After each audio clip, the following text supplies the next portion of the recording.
नमस्कार, मैं हूं जया श्रीवास्तव और आप देख रहे हैं डेली लाइन का स्पेशल शो सिनेमास्कोप, जिसमें आज हम बात कर रहे हैं बॉलीवुड की एक ऐसी मस्त एक्ट्रेस की जिन्होंने अपने हुस्न और अदायगी से लोगों को रंगीला बना दिया। उनकी फिल्मों ने बॉक्स ऑफिस पर कुछ ऐसा चमत्कार दिखाया कि वो हिंदी फिल्म इंडस्ट्री की हाईएस्ट पेड एक्ट्रेस बन गई। कई बार तो उन्हें हीरो से भी ज्यादा फीस मिलती थी। हम बात कर रहे हैं बॉलीवुड की छम्मा छम्मा गर्ल उर्मिला मातोंडकर की, जो आज 50 साल की हो चुकी है, लेकिन उनके चेहरे की मासूमियत और खूबसूरती को देख आज भी लोग यही कहते हैं, सपने में मिलती है ओ कुड़ी मेरी, सपने में मिलती है। जी हाँ, उर्मिला 90 के दशक की टॉप एक्ट्रेस हुआ करती थी। उन्होंने जुदाई, रंगीला, सत्या जैसी कई ब्लॉकबस्टर फिल्मों में काम किया। लेकिन उर्मिला की जिंदगी में एक दौर ऐसा भी आया जब उन्हें फिल्में मिलनी बंद हो गई और धीरे धीरे उनका फिल्मी करियर खत्म होता चला गया। और इसके पीछे की वजह थी उर्मिला की एक जिद, जो कि बाद में उन पर भारी पड़ गई। साल 2019 में उन्होंने पॉलिटिक्स में भी किस्मत आजमाई, लेकिन यहाँ भी बात नहीं बनी। बतौर लीडिंग एक्ट्रेस उर्मिला की आखिरी फिल्म थी EMI, जो 2008 में रिलीज हुई थी। इसके बाद उर्मिला ने कई छोटे मोटे कैमियो रोल किए, लेकिन बतौर हीरोइन उन्हें कोई फिल्म नहीं मिली। और अब 16 साल बाद उर्मिला को OTT के जरिए एक्टिंग में कमबैक करने का मौका मिला है। जी हाँ, वो इसी साल अपकमिंग वेब सीरीज तिवारी में नजर आएंगी। 4 फरवरी 1974 को मुंबई में जन्मी उर्मिला मातोंडकर की परवरिश एक मिडिल क्लास फैमिली में हुई थी। उर्मिला की स्कूलिंग मुंबई में ही पूरी हुई। इसके बाद उन्होंने मुंबई के DG रूपारेल कॉलेज से आगे की पढ़ाई की। बचपन में उर्मिला अपने बाबा के साथ अक्सर थिएटर देखने जाया करती थी और यहीं से उन्हें एक्टिंग में दिलचस्पी हो गई।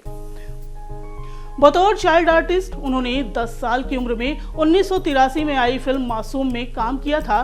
17 साल की उम्र में उर्मिला को मलयालम फिल्म चाणक्यन में लीड एक्ट्रेस के तौर पर काम करने का मौका मिला। इसके बाद उन्होंने फिल्म नरसिम्हा से अपना बॉलीवुड डेब्यू किया। उर्मिला की दूसरी फिल्म थी चमत्कार। इस फिल्म में उर्मिला के साथ थे शाहरुख खान। दोनों ही इंडस्ट्री में नए थे और दोनों की ये दूसरी फिल्म थी। इस फिल्म की शूटिंग के दौरान का एक किस्सा बड़ा मजेदार है।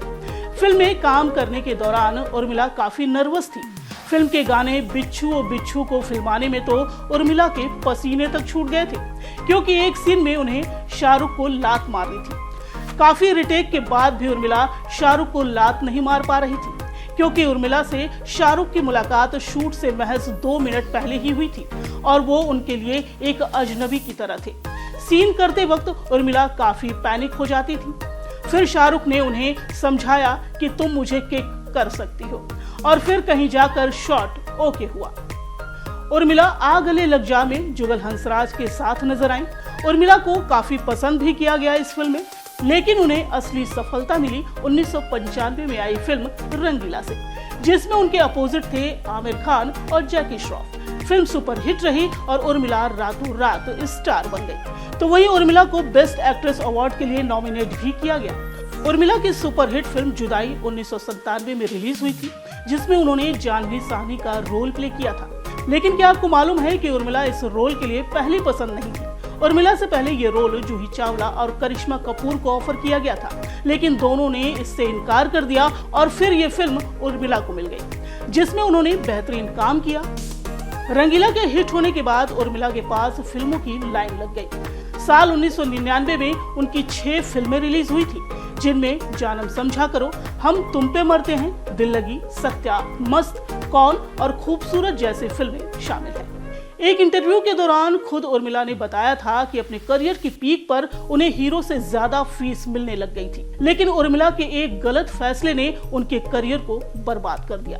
दरअसल ये किस्सा शुरू होता है उर्मिला और फिल्म मेकर राम गोपाल वर्मा के अफेयर से। फिल्म रंगीला की शूटिंग के दौरान राम गोपाल वर्मा उर्मिला को दिल दे बैठे थे। वो उर्मिला के इस कदर दीवाने थे कि उन्होंने अपने ऑफिस में उर्मिला के नाम पर एक कमरा भी बनवाया था, जिसकी दीवारें उर्मिला की तस्वीरों से भरी हुई थी। राम गोपाल वर्मा अपनी हर फिल्म में सिर्फ उर्मिला को ही कास्ट करते थे। उर्मिला ने राम गोपाल वर्मा की करीब 13 फिल्मों में बतौर हीरोइन काम किया।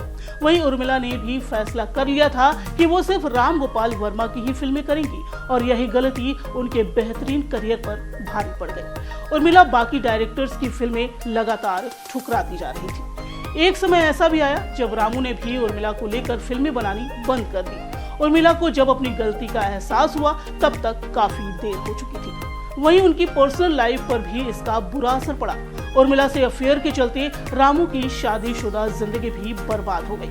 कहा तो ये भी जाता है कि एक बार किसी फिल्म के सेट पर राम गोपाल वर्मा की पत्नी ने उर्मिला को थप्पड़ मार दिया था।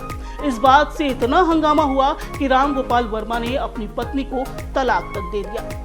फिर 2016 में उर्मिला ने अपने से 9 साल छोटे बिजनेसमैन मोहसिन अख्तर मीर से शादी करी। फिलहाल उर्मिला 16 साल बाद अपकमिंग वेब सीरीज तिवारी के जरिए एक्टिंग वर्ल्ड में कमबैक कर रही हैं, जिसमें वो एक्शन अवतार में नजर आएंगी। आज के सिनेमा स्कोप में बस इतना ही। नमस्कार।